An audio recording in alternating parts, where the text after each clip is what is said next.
C'est parti. Ici, donc la chicane d'Allop, freiner très très droit, arriver en 6e, tomber les vitesses jusqu'en 2e.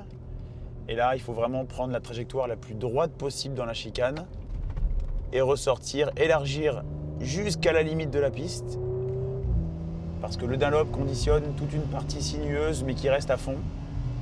Posez les freins maintenant, juste 2 vitesses de rétrogradé. En 3e vitesse, on attend à peine et on remet tout de suite à fond. Très très rapide, je pense un virage quasiment dans les 200 km/h pour arriver dans cette ligne droite des Naudières mythique. La première chicane, gros freinage à 120, 110 mètres du point de freinage.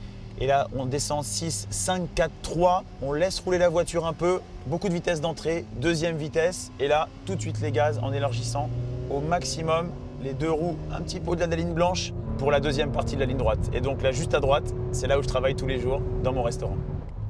Et là, ce virage de Mulsanne, pareil, un freinage très très tardif. Un freinage en ligne droite. Le virage est en 2 parties. Freinage en ligne droite, de la 6 jusqu'à la 1re vitesse. Et ce virage d'Indianapolis, pour moi, un des plus intéressants et un des plus excitants, un des plus dangereux aussi.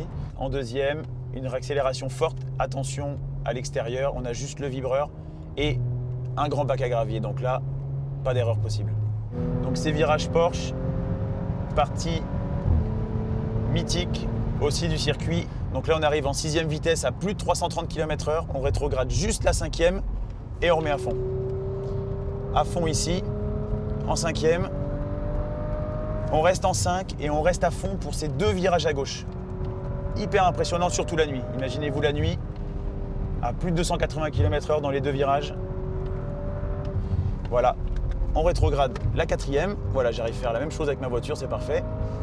En 4e, on a beaucoup de sous-virages, la glisse du train avant, on change d'appui et le virage du karting à fond. Et on écarte sur le vibreur extérieur. Et toute la dernière partie est à fond pour arriver sur les 2 chicanes Ford.